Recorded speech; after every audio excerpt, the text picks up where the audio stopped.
వస్తా ఉన్నట్టు వచ్చేసి రమ్మంటే ఏడికి రమ్మంటాను.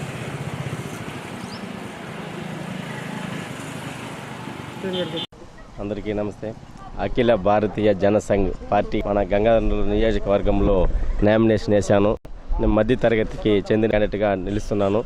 కావున అందరూ దయచేసి మనకి ఓటు వేసి నన్ను గెలిపించవలసిందిగా కోరుచున్నాను. జై హింద్.